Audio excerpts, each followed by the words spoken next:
प्रभु पवित्र नाम गौरव हो प्रिय लोक मैंने समस्त प्रभु आशीर्वाद करंतु, विशेष कृपा करंतु, अनुग्रह करंतु, विशेष दया करंतु। आस प्रिय लोक मैंने आज जो देखा माने पवित्र माने पर्वत उपरे प्रभुंकर आशीर्वाद, प्रभु पर्वत ठारू आमको आशीर्वाद प्रिय लोक मैंने से विषय आम आज ध्यान करवा प्रिय लोक मैंने जदि पढ़ा जिसाय 56 तार 7 पदर जदि पढ़ा जिसाय 56 तार 7 से समस्त को आमे अपना पवित्र पर्वत को आनिबा और आमे प्रार्थना गृह से आनंदित करिबा, सेमानंकर होम बलि और प्रायश्चित बलि सबू आमे यज्ञ वेदी उपरे ग्राह हेबो, कारण आमर गृह सर्वग्रस्टीय लोक मान प्रार्थना गृह बोली विख्यात हेबो। प्रभु को पवित्र नाम गौरव प्रियलोक मैंने प्रभु केते सुंदर वाक्य ये आम देखिपर प्रियलोक मैंने कौन कहते जब देखा ये प्रियलोक मैंने देखु से समस्त आम अपना पवित्र पर्वत को आनिबा, से समस्त को आपण पवित्र पर्वत प्रभु आणबे पुणी प्रभु को पवित्र नाम धन्यवाद। से पवित्र पर्वत कूटा जानते कि प्रिय लोक मैंने सेटा होची सियन, सियन प्रिय लोक मान पवित्र पर्वत उपरे प्रभु आणबे से मानक आम समस्त को पवित्र पर्वत प्रभु आणबे प्रिय लोक मैंने आम पवित्र पर्वत आणिकी आमर आनिबा और आमर प्रार्थना गृह से आनंदित करवा। देख आमरी प्रार्थना गृह रे से आनंदित करवा बोली प्रभु कहते। प्रभु का बहुत नाम धन्यवाद। आमरी प्रार्थना गृह रे माने परमेश्वर प्रार्थना गृह रे तुमको आनंदित करेंगे पिलक मन फास्ट होची पवित्र पर्वत को आणबे। पवित्र पर्वत कहले सियन पर्वत, सियन पर्वत को प्रभु आणबे पवित्र पर्वत आउ से प्रार्थना गृह रे आपण आनंदित करेंगे पुणी प्रभु का पवित्र नाम धन्यवाद। आपण आनंदित करे आम प्रार्थना गृह रे आनंदित करवा बोली प्रभु कहते। प्रभु को पवित्र नाम गौरव जो देखा से होम बलि और प्रायश्चित बलि आमे यज्ञ वेदी उपरे ग्राह हेबो, से होम बलि आउ माने प्रायश्चित बलि बुझिपारछंती आउ आम बलि आमे यज्ञ वेदी उपरे ग्राह हेबो पड़े परमेश्वर यज्ञ वेदी उपरे सेटा ग्राह हेबो प्रिय लोक माने तुम होम बलि आउ तुम प्रायश्चित बलि प्रभु ग्रहण करेंगे प्रिय लोक मैंने प्रभु को पवित्र नाम धन्यवाद। ग्रहण करेंगे, ग्रहण करी कौन करेंगे कारण आमर गृह सर्वग्रस्टीय लोक मान प्रार्थना गृह बोली विख्यात हो। आमर गृह सर्वग्रस्टीय लोक मान निमंते प्रार्थना गृह बोली विख्यात हो प्रिय लोक मान तांकर गृह सर्वदेशीय लोक मान सर्वराष्ट्रीय लोक मान सर्वग्रस्टीय लोक मान प्रार्थना गृह बोली विख्यात हो। प्रभु को पवित्र नाम धन्यवाद। समस्त आसबे प्रिय लोक मान से प्रार्थना गृह वैदिष्णु करेंगे, आशीर्वाद करेंगे आउ बहुत लोक से आसिकी से माने होम बलि आ प्रायश्चित बलि प्रभु स्वीकार करेंगे, से आशीर्वाद करेंगे प्रिय लोक मैंने आमर प्रभु देख सोलोमन माने मंदिर को निर्माण कला प्रिय लोक मैंने से मंदिर निर्माण कला पर महिमा अवतीर्ण है प्रिय लोक मशा मध्य पुरातन नियम देखिपर से तंबू को निर्माण कले प्रिय परमेश्वर महिमा देखागला से जो मानकर होम बलि और प्रायश्चित बलि आणुन से प्रभु स्वीकार कले, से उत्तर देले, से आशीर्वाद कले, से अनुग्रह कले तुमको प्रभु तुम मिसा जीवित ईश्वर मंदिर प्रिय लोक मैंने नूतन नियम आम मैंने जीवित ईश्वर मंदिर अटू प्रिय लोक मैंने आम ठारे पवित्र आत्मा निवास कर आम पवित्र आत्मा मंदिर अटू प्रिय लोक मैंने आ परमेश्वर माने सेटा आत्मिक मंदिर भौतिक मंदिर मत जो चर्च अच्छी तार मध्य प्रभु आशीर्वाद करेंगे, दया करेंगे प्रिय लोक मैंने आपंकर होम बलि आ प्रायश्चित बलि प्रभु ग्राह करेंगे, आपन को प्रचुर भाव में प्रभु आशीर्वाद करेंगे, अनुग्रह करेंगे। विश्वास करूँ आपण प्रार्थना गृह को जाऊँ प्रिय लोक मैंने जो मैंने जाऊना रविवार दिन आप दया करी जातु आपणकर प्रार्थना प्रभु शुणवे, उत्तर देवे, आपण को आशीर्वाद करेंगे, उन्नति करेंगे, दया करेंगे, क्षमा करेंगे आर प्रिय पुत्र प्रिय कुमारी होकि तुमको परिवर्तित करेंगे प्रिय लोक मैंने प्रभु को पवित्र नाम गौरव प्रिय लोक मैंने जब आम देखा गीत संहिता 122:1 जब देखा गीत संहिता 122:1 गीत संहिता 122:1 जो आम देखा प्रिय लोक मैंने कौन लिखाई से 122:1 गीत संहिता देख आस आम मैंने सदाप्रभु गृह को जाऊ ए कथा लोक मैंने मत कहवा बेले मु आनंदित हेली। हालेलुया प्रभु को पवित्र नाम गौरव। देख दाऊद जिते कई कहते दाऊद को आस आम मैंने सदाप्रभु गृह को जाऊ, आस आम सदाप्रभु को जाऊ बोली जिते दाऊद को किए जदि माने कहला बेले से कहला यही कथा लोक मैंने मत कहवा बेले मुई आनंदित हेली प्रिय लोक मैंने प्रभु को धन्यवाद हो। दाऊद को जदि आस आम चर्च जावा जदि कहवा बेले दाऊद आनंदित है आपन केमती लगुच ଆପଣ ଯଦି ଡାକିବେ କି ହେଲେ ଚର୍ଚ୍ଚ ଯିବା, ପ୍ରାର୍ଥନା ଗୃହକୁ ଯିବା, ଆଉ ଆମେ ଯଦି ମଣ୍ଡଳୀକୁ ଯିବା ବୋଲି କହିଲେ ଆପଣ କେମିତି ଲାଗୁଛି? ପ୍ରିୟ ଲୋକମାନେ, ଆମେ ଖୁସି ହେବା କଥା। ଯଦି ଆଜି ଆମେ କେଲେ ଡାକିବେ ସିନେମାକୁ ଯିବା, ବୁଲିବାକୁ ଯିବା, ପାର୍କକୁ ଯିବା, ଆଉ ମାନେ ଏନ୍ଜୟ କରିବାକୁ ଯିବା ବୋଲେ ଆମକୁ ଖୁସି ଲାଗିବ ନାଇଁ କି? ମାତ୍ର ଆମେ ଦାଉଦ କିସ୍ କହୁଛନ୍ତି, ମୋତେ ସଦାପ୍ରଭୁଙ୍କ ଗୃହକୁ ଯେଉଁମାନେ ଡାକୁଛନ୍ତି, ସଦାପ୍ରଭୁ ଗୃହକୁ ଯାଉ ବୋଲି ଯେଉଁମାନେ ଡାକୁଛନ୍ତି, ସେତେବେଳେ ମୋତେ ଆନନ୍ଦିତ ହେଲି। ହାଲେଲୁୟା। ପ୍ରଭୁଙ୍କ ପବିତ୍ର ନାମରେ ଗୌରବ ହେଉ। ଲୋକମାନେ ଆନନ୍ଦିତ ହେଲି। ଆପଣ ସଦାପ୍ରଭୁ ଗୃହକୁ ଯିବା ପାଇଁ ବା ଚର୍ଚ୍ଚ ଯିବା ପାଇଁ ଆନନ୍ଦିତ ଅଟ କି? ଆନନ୍ଦ ଲାଗୁଛି କି ଆପଣଙ୍କୁ? ପ୍ରଭୁଙ୍କ ଉପସ୍ଥିତି ଯିବା ପାଇଁ, ପ୍ରଭୁଙ୍କର ସମ୍ମୁଖରେ ଯିବା ପାଇଁ, ପ୍ରଭୁଙ୍କର ସହିତ ପ୍ରଭୁଙ୍କ ଉପସ୍ଥିତିରେ ପ୍ରବେଶ କରି ତାଙ୍କ ପବିତ୍ର ଧର୍ମଧାମ, ତାଙ୍କ ପବିତ୍ର ଚର୍ଚ୍ଚରେ ଯଦି ଯିବା ପାଇଁ ଆମକୁ ମାନେ ଇଚ୍ଛା ଲାଗୁଛି କି? ଖୁସି ଲାଗୁଛି କି? ଚାଲ ଚର୍ଚ୍ଚ ଯିବା। ଯଦି କିଏ ତ ଆପଣ କହିବେ, ଆପଣ ସେ କଥା ଶୁଣିଲା ପରେ ଆପଣଙ୍କୁ ଆନନ୍ଦିତ ଲାଗୁଛି। ମାତ୍ର ଦାଉଦ ମହାରାଜ ଏଠି କହୁଛନ୍ତି, ଯାଅ, ଆସ ଆମ ସଦାପ୍ରଭୁ ଗୃହକୁ ଯାଉ କହିଲେ ମୋର ମନ ଆନନ୍ଦିତ ହେଲା ବୋଲି ଲେଖା ହେଇଛି। ପ୍ରିୟ ଲୋକମାନେ, ହେଲି ବୋଲି ଲେଖା ହେଇଛି। ଆନନ୍ଦିତ ହେଲେ ପୁଣି ଆମେ କ'ଣ ହେବାର ଅଛି? ଚର୍ଚ୍ଚ ଗଲାବେଳେ ଯୋଉଠି ଯିବା ପାଇଁ ଆମେ ଆନନ୍ଦିତ ହେବାର ଅଛି। ପ୍ରଭୁଙ୍କ ପବିତ୍ର ନାମରେ ଧନ୍ୟବାଦ। ସମ୍ପୂର୍ଣ୍ଣ ଆନନ୍ଦ ହେବାର ଅଛି। ହାଲେଲୁୟା। ପ୍ରଭୁଙ୍କ ପବିତ୍ର ନାମରେ ଯଦି ଆଦି ପୁସ୍ତକ 32 ତାର 26 ଯଦି ପଢ଼ିବା, ଆଦି ପୁସ୍ତକ 32 ତାର 26ରେ ଯଦି ପଢ଼ିବା, ପ୍ରିୟ ଲୋକମାନେ, ଆଦି ପୁସ୍ତକ 32 ତାର 26ରେ 26ରେ ଯଦି ଆମେ ପଢ଼ିବା, ପ୍ରିୟ ଲୋକମାନେ, କ'ଣ ଲେଖା ହେଇଛି? ଅନନ୍ତରେ ସେଇ ପୁରୁଷ କହିଲା, ଆମକୁ ଛାଡ଼, କାରଣ ପ୍ରଭାତ ହେଲା। ତାପରେ ଯାକୋବ କହିଲା, ତୁମେ ମୋତେ ଆଶୀର୍ବାଦ ନ କଲେ ମୁଁ ତୁମକୁ ଛାଡ଼ିବି ନାହିଁ। ପ୍ରଭୁଙ୍କ ପବିତ୍ର ନାମରେ ଧନ୍ୟବାଦ। ଦେଖିଲ ନା, ଯାକୋବର ଈଶ୍ୱରଙ୍କ ଯାକୋବର ମଳ ଯୁଦ୍ଧ ଯଦି ଆମେ ଦେଖିପାରିବା ଏଠି, ଅନନ୍ତରେ ସେଇ ପୁରୁଷ ପରମେଶ୍ୱର କହିଲା ଆମକୁ ଛାଡ଼, ପ୍ରଭାତ ହେଲା। ରାତି ପୁରା ପ୍ରାର୍ଥନାରେ, ମାନେ ମଳ ଯୁଦ୍ଧ କହିଲେ କେମିତି ପ୍ରିୟ ଲୋକମାନେ? ଆଣ୍ଠୁରେ ପ୍ରାର୍ଥନାରେ, ପ୍ରିୟ ଲୋକମାନେ, ପ୍ରାର୍ଥନାରେ ମଳ ଯୁଦ୍ଧ କରିବାର ଅଛି। ପ୍ରିୟ ଲୋକମାନେ, ପ୍ରଭୁଙ୍କ ପବିତ୍ର ନାମରେ ଧନ୍ୟବାଦ। ହମେଶା ଆଣ୍ଠୁରେ ଛିଡ଼ା ହେଇକି ପ୍ରାର୍ଥନା କରିବା ଅଛି। ରାତି ସାରା ମାନେ ମଳ ଯୁଦ୍ଧ, ପ୍ରାର୍ଥନାର ଯୁଦ୍ଧ କରିବା ଅଛି। ଯଦି ଆମେ ଦେଖିବା ଆମକୁ ଛାଡ଼, କାରଣ ପ୍ରଭାତ ହେଲାଣି, ସକାଳ ହେଇଯାଉଛି। ପ୍ରିୟ ଲୋକମାନେ, ଯାକୋବ ପରମେଶ୍ୱର ସହିତ ମଳ ଯୁଦ୍ଧ କରୁଛି, ପ୍ରାର୍ଥନା ସହିତ ସକାଳ ହେଇଯାଉଛି। ପ୍ରିୟ ଲୋକମାନେ, ହେଲେ ମଧ୍ୟ ତାହିଁରେ ଯାକୋବ କହିଲା, ତୁମେ ମୋତେ ଆଶୀର୍ବାଦ ନ କଲେ ମୁଁ ତୁମକୁ ଛାଡ଼ିବି ନାହିଁ। ଯାକୋବ କିସ୍ କହିଲା? ପ୍ରଭୁ ମୋତେ ଆଶୀର୍ବାଦ ନ କଲେ ମୁଁ ଛାଡ଼ିବି ନାହିଁ ବୋଲି। ଆପଣ କ'ଣ କହୁଛନ୍ତି? ପ୍ରାର୍ଥନା କରୁଛନ୍ତି ନା ସେମିତି? ରାତି ସାରା ପ୍ରାର୍ଥନା କରୁଛନ୍ତି କି? ମଳ ଯୁଦ୍ଧ କରୁଛନ୍ତି କି ଆପଣ? ଆଉ ପ୍ରଭୁ ମାଗୁଛନ୍ତି କି? ପ୍ରଭୁ ମୋତେ ଆଶୀର୍ବାଦ ନ କଲେ ଛାଡ଼ିବି ନାହିଁ ବୋଲି ମାଗୁଛ କି? ଆଉ ଆଶୀର୍ବାଦ ନାହିଁ ବୋଲି ଆପଣ କହୁଛ। ଆପଣ ପ୍ରାର୍ଥନା କରୁଛନ୍ତି କି ମୋର ପ୍ରିୟ ଲୋକମାନେ? ଯାକୋବ ଭଳିଆ ପ୍ରାର୍ଥନା ଯୋଦ୍ଧା ହେଇଛ କି? ପ୍ରାର୍ଥନା ଯୋଦ୍ଧା ହେବାର ଅଛି। ପ୍ରଭୁଙ୍କ ପବିତ୍ର ନାମରେ ଧନ୍ୟବାଦ। ଯାକୋବ ଭଳିଆ ପ୍ରାର୍ଥନା ଯୁଦ୍ଧ ହେଲେ ଏକା ପ୍ରଭୁ ଆମକୁ ଆଶୀର୍ବାଦ କରିବେ। ପ୍ରିୟ ଲୋକମାନେ, ପ୍ରାର୍ଥନା ଯୁଦ୍ଧ ହେବାର ଅଛି। ପ୍ରିୟ ଲୋକମାନେ, ସେଥିପାଇଁ ଯାକୋବ କ'ଣ କହିଲା? ମୋତେ ଆଶୀର୍ବାଦ ନ କଲେ ମୁଁ ଛାଡ଼ିବି ନାହିଁ। ପରମେଶ୍ୱରଙ୍କୁ କହିଲା, ପ୍ରଭୁ ମୋତେ ଆଶୀର୍ବାଦ କରିବ ନା ନାହିଁ, ନହେଲେ ମୁଁ ତୁମକୁ ଛାଡ଼ିବି ନାହିଁ ବୋଲି କହିଲା। ତାପରେ ପରମେଶ୍ୱର ତାକୁ ଆଶୀର୍ବାଦ କଲେ। ପ୍ରିୟ ଲୋକ, ତାପରେ ଆମେ ପରମେଶ୍ୱର ତାକୁ ଆଶୀର୍ବାଦ କରିବାଟା ଦେଖୁଛୁ ପ୍ରିୟ ଲୋକମାନେ। ତାପରେ ଦେଖିବା ପ୍ରିୟ ଲୋକମାନେ, ତାପରେ କ'ଣ ଆଶୀର୍ବାଦ କଲେ? 28 ପଦରେ ସେ କହିଲେ ତୁମେ 28 ପଦ, ସେ ଅଧ୍ୟାୟ 28 ପଦରେ ଦେଖ, ସେ କହିଲେ ତୁମେ ଯାକୋବ ନାମ ଆଉ ବିଖ୍ୟାତ ହେବ ନାହିଁ, ମାତ୍ର ଇସ୍ରାଏଲ ପରମେଶ୍ୱର ସହିତ ଯୋଦ୍ଧା ନାମରେ ବିଖ୍ୟାତ ହେବ, କାରଣ ତୁମେ ପରମେଶ୍ୱର ମନୁଷ୍ୟ ସହିତ ଯୁଦ୍ଧ କରି ଜୟ କରିଅଛ। ବୁଝିଲେ ନା? ପରମେଶ୍ୱର ତାକୁ ଆଶୀର୍ବାଦ କଲେ ଏକା। ଆଉ ଯାକୋବ ବୋଲି କହିଲେ କ'ଣ? ଧୋକାବାଜି। ଆଉ ତୁମର ନାଁ ଆଉ ଯାକୋବ ରହିବ ନାହିଁ, ଇସ୍ରାଏଲ ପରମେଶ୍ୱର ସହିତ ଯୋଦ୍ଧା। ପରମେଶ୍ୱର ସହିତ ଯୋଦ୍ଧା ଆଉ ବିଖ୍ୟାତ ହେବ, କାରଣ ତୁମେ ପରମେଶ୍ୱର ଓ ମନୁଷ୍ୟ ସହିତ ଯୁଦ୍ଧ କରି ଜୟ ହୋଇଅଛ। ଦେଖ କେମିତି ଜୟ କଲା? ମନୁଷ୍ୟ ସହିତ ଯୁଦ୍ଧ ମିଶା କଲା ଯାକୋବ। କେମିତି? ତାଙ୍କର ବହି ଐଶ୍ୱଙ୍କର ପ୍ରଥମ ଅଧିକାର ପାଇଁ ସେ ଯୁଦ୍ଧ କଲା। ତାପରେ ତାଙ୍କର ମାମୁଙ୍କର ମାନେ ଲାବାନର ଯେଉଁ ମେଷପଲ, ସେଠି ମିଶା ସେ ଯୁଦ୍ଧ କଲା, ଧନୀ ହେଲା ସେଠି ମଧ୍ୟ। ତାପରେ ସେ କ'ଣ କଲା? ପରମେଶ୍ୱର ସହିତ ପ୍ରାର୍ଥନା କଲା, ପ୍ରାର୍ଥନାରେ ଜୟ ପାଇଲା। ଆଉ ମଣିଷ ସହିତ ପରମେଶ୍ୱର, କାରଣ ତୁମେ ପରମେଶ୍ୱର ମନୁଷ୍ୟ ସହିତ ଯୁଦ୍ଧ କରି ଜୟ ହୋଇଅଛ। ଆମେ ସେମିତି ପ୍ରାର୍ଥନା କରିବା ଅଛି ପ୍ରିୟ ଲୋକମାନେ। ମାନେ ଯାକୋବ ମନୁଷ୍ୟ ଯୁଦ୍ଧ କଲା କ'ଣ ପାଇଁ? ଜ୍ୟେଷ୍ଠ ପୁତ୍ର ହେବା ପାଇଁ। ଆମେ ପରମେଶ୍ୱର ସହିତ ଜ୍ୟେଷ୍ଠ ପୁତ୍ର ହେବା ପାଇଁ ଆମେ ଲଢ଼େଇ କରିବାର ଅଛି।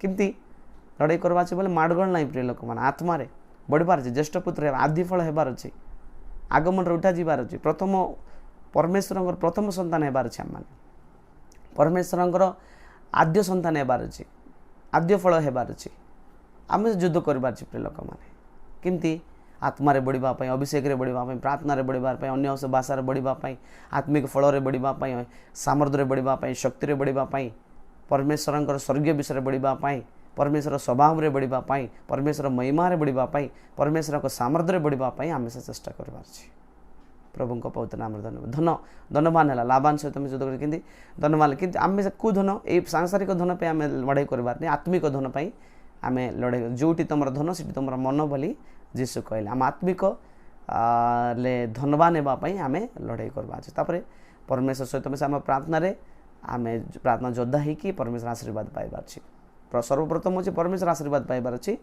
द्वितीय हूँ मनुष्य मान सहित मनुष्य आत्मारे आम युद्ध आत्मारे माने मनुष्य मान सहित युद्ध नहीं आम आत्मारे बढ़ापी आम युद्ध करार आत्मारे बढ़ार अच्छी से आम आशीर्वाद पाइबा हमेशा आत्मिक इज्राएल अटो प्रिय लोक मैंने प्रभु पवित्र नाम गौरव हो जदि आम देखा प्रथम सामुएल 1 तार 15 जदि देखा प्रथम सामुएल 1 तार 15 जदि आम देखा प्रिय लोक मैंने प्रथम सामुएल 1 तार 15 रे आम जदि देखा प्रिय लोक मैंने कौन लिखाई से आम देखिपर ए हान्ना उत्तर दे कहला ना मोर प्रभु मु दुखिनी स्त्री मु द्राक्षारस कि मद्यपान करी नाही मात्र सदा प्रभु सम्मुखें मु अपना प्राण वेदना ढालुली प्रभु पवित्र नाम देख हान्ना एमती प्रार्थना कला वेदना सहित भार सहित दुख सहित प्रार्थना कला आम से प्रार्थना करवा प्रिय लोक मैंने प्रभु पवित्र नाम से प्रार्थना कले एका आम आशीर्वाद आसब प्रिय लोक मैंने बुझे हान्ना कि प्रार्थना कला देख ए हान्ना उत्तर दे कहला ना मोर प्रभु मु दुखिनी स्त्री मु द्राक्षारस कि मद्यपान करी ना देख जिते बड़े हान्ना वेदना सहित कष्ट सहित प्रार्थना कला बेले माने एली पास्टर भावला ये मद्यपान करके आसी बोले भावला प्रिय लोक मैंने से वेदना सहित से प्रार्थना करतला सेते बेले हाना कौन कहूँ मु नाई ना मोर प्रभु मु दुखिनी स्त्री मु दुखी रे आसी मु द्राक्षारस कि मद्यपान करी ना मु द्राक्षारस कि मद्यपान मु पालन करी ना मात्र सदाप्रभु सम्मुखें मु अपना प्राण वेदना ढालू अच्छे सदाप्रभु सम्मुखें अपना प्राण वेदना ढालू सिमती आम प्रार्थना थी आम प्राण आम वेदना ढाला भाया आम प्रार्थना थी प्रिय लोक मैंने प्रभु को प्रार्थना सबू कर लोग प्रार्थना करुवे अनमस्क होते प्रार्थना करुवे आ दुनिया जिनस भावुवे नाई नाई नाई आम प्रार्थना एमती थी जे आम प्राण ढाला भाया आम वेदना को वेदनार आम प्रार्थना करवा प्रिय लोक मैंने वेदना माने प्रार्थना कर से प्रार्थना प्रभु उत्तर देवे आउ हानार प्रार्थना प्रभु शुणिले आउ सामुएल को प्रभु देले प्रभु को पवित्र नाम घर सामुएल कौन से न्यायाधिपति से भाववादी से जाजक तीन प्रकार आशीर्वाद सामुएल जीवन में देखिपर से न्यायाधिपति थिले से भाववादी थिले से प्रधान जाजक थिले से वेदना आ प्राण देला भाया प्रार्थना कला से सामुएल भाया गोटे महाभाववादी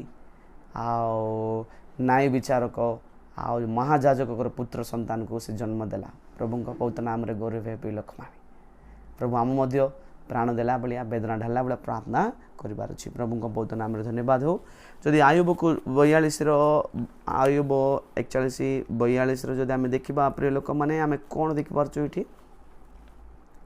आयुब आयुब 42 आयुब 42 4 आयुब 42 4 जदि आम देखा प्रिय लोक मैंने कौन लिखाई से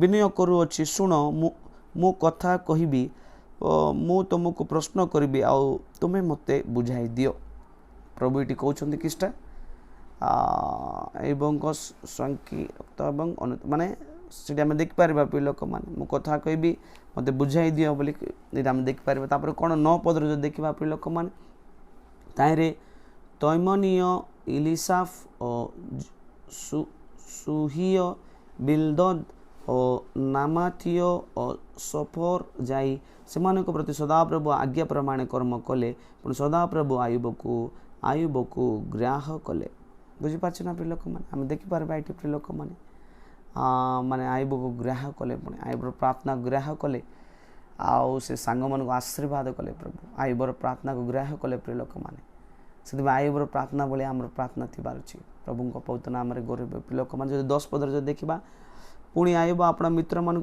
प्रार्थना करते सदा प्रभु ताहा बंदी अवस्था परिवर्तित कले पुणी सदा प्रभु आयुब को ताहार पूर्व संपत्ति 2 गुण प्रदान कले प्रिय लोक मैंने आयुब बहुत कष्ट पाइला हेले से सांग मन को जिते प्रार्थना मित्र मन प्रार्थना करते सदा प्रभु ता बंदी अवस्था परिवर्तित कले आ सदा प्रभु आयुब को ताहा पूर्व संबंध रे 2 गुण प्रदान कले पुणी प्रभु पवित्र पूर्व ठारू 2 गुण आशीर्वाद प्रभु कले प्रभु पवित्र नाम गौरव है प्रिय लोक मैंने आम से आपर आम मान सेमती प्रार्थना थी प्रिय लोक मैंने प्रभु पवित्र नाम गौरव हो जदि आम देखा माथ्यू 18 तार 35 देखा माथ्यू 18 तार 35 रे माथ्यू 18 तार 35 रे आम जो देखिपर ये आम देखिपर कि 35 कौन लिखा है तुम माने प्रत्येक जन जदि अंतर सह अपना अपना भाई को क्षमा न कर ताहले मोर स्वर्गस्थ पिता ही तुम प्रति से प्रकार करेंगे बुझले ना से प्रिय लोक मैंने अंतर सह आम क्षमा करार अच्छे आम भाई को ना प्रभु आमको क्षमा करेंगे नहीं आम प्रार्थना शुणवे नहीं प्रिय लोक मैंने विशा कार ईर्षा क्रोध क्षमा नथिबा मन जो थी बोले एवं क्षमा कर दिंतु क्षमा न करले स्वर्गस्थ पिता आम पाप क्षमा करेंगे ना प्रिय लोक मैंने से अंतर सहित किस लिखाई तुम मैंने प्रत्येक जन जदि अंतर सह अपना अपना भाई को क्षमा न कर अंतर सह खाली ऊपर आम कहीदे क्षमा कर देचु बोले ऊपर ना अंतर सहित हृदय गभीर सहित से आम क्षमा करवा से एका ताहले मोर स्वर्गस्थ पिता ही तुम मान प्रति से प्रकार करेंगे से प्रकार बोले देखो तुम जमी क्षमा कर तुमको मिशा आम स्वर्गस्थ पिता से क्षमा करेंगे प्रभु पवित्र नाम गौरव लोक मैंने देखिपर मार्क 9 अध्याय जो आम देखा 9:23 जो आम देखा प्रिय लोक मैंने 9:23 किस लिखाई से जीशु ताहाको कहले कौन कहले जदि करि पारंता विश्वास पक्षर समस्त ही संभव जीशु कहले मार्क 9:23 जीशु ताहाको कहले कौन कहल जदि जदि करि पारंता विश्वासी पक्षर समस्त ही संभव जदि आम विश्वास करुचु आम सबकि संभव है प्रिय लोक मैंने प्रभु पवित्र नाम धन्यवाद आम विश्वास कर पूर्ण विश्वास विश्वास माने बड़ विश्वास अति पवित्र विश्वास 3 प्रकार विश्वास अच्छी प्रिय लोक मैंने प्रभु पवित्र नाम धन्यवाद हो विश्वास आम विश्वास जार विश्वासी पक्षरे समस्त ही संभव विश्वास पक्षरे माने विश्वास जार भीतर अच्छी तार भीतर सबकि संभव हेब प्रभु पवित्र नाम धन्यवाद जो 24 पद पढ़ा से क्षणे पिलाटी पिता उच्च स्वर रे कहला मु विश्वास करुचे मोर अविश्वास प्रतिकार करंतु से से बापा कहला भूतग्रस्त बालकर बापा कहला भूतग्रस्त बालक कहानीटी अच्छी से पिता कहले से कणे पिलाटी पिता उच्च स्वर रे कहला मु विश्वास करुचे मोर विश्वास प्रतिकार करंतु से विश्वास करला प्रभु को से पुओ सुस्थ है प्रिय लोक मैंने प्रभु पवित्र नाम धन्यवाद जे विश्वास करबो तार जीवन रे सबकि संभव हे प्रिय लोक मैंने विश्वास से विश्वास पक्षर समस्त ही संभव आम जो प्रभु पर विश्वास करवा प्रभु आम सबकि करेंगे आम लाइफ रे प्रभु पवित्र नाम धन्यवाद जो आम देखा माथ्यू 11:28 जो आम देखा प्रिय लोक मैंने माथ्यू 11:28 जो देखा किस लिखाई ए परिश्रांत भारग्रस्त लोक समस्ते मो निकट को आस मु तुमको विश्राम देवी बोली प्रभु कहते माथ्यू 11:28 किस ए परिश्रांत भारग्रस्त लोक मैंने समस्ते मो निकट को आस मु तुमको विश्राम देवी बोली प्रभु कहते प्रभु निकट में आसबार अच्छी प्रभु आमको विश्राम देवे प्रिय लोक मैंने आउ के विश्राम दे पारे नहीं संसार जगत रे प्रभु आगे आमको विश्राम दे पारे आउ के दे पारे नहीं प्रिय लोक मैंने प्रभु पवित्र नाम धन्यवाद हो जदि लूक 18 तार 11 पद जदि पढ़ा लूक 18 तार 11 पदरे जदि पढ़ा प्रिय लोक मैंने लूक 18 तार 11 रे किस लिखाई मोर प्रिय लोक मैंने देखिपर फारुसी दंडायमान होई अपना निकट में यही प्रार्थना करने को लगिले हे ईश्वर मु तुमको धन्यवाद देउछि जे मु अन्य समस्त लोक परि अत्याचारी धार्मिक व्यभिचारी किंबा यही काराग्राही परि सुधा नुहे बोली फारुसी से प्रार्थना कला प्रिय लोक मैंने से गर्व सहित प्रार्थना कला कौन प्रार्थना कला फारुसी दंडायमान होई आपण निकट में यही प्रार्थना कला लगिला ईश्वर मुई तुमको धन्यवाद देउछि मु अन्य समस्त परि ଅତ୍ୟାଚାରୀ ଅଧାର୍ମିକ ବ୍ୟଭିଚାରୀ କିମ୍ବା ଏ କାରାଗ୍ରାହୀ ପରିଶୁଦ୍ଧ ନୁହେଁ ବୋଲି ସେ କହୁଛି।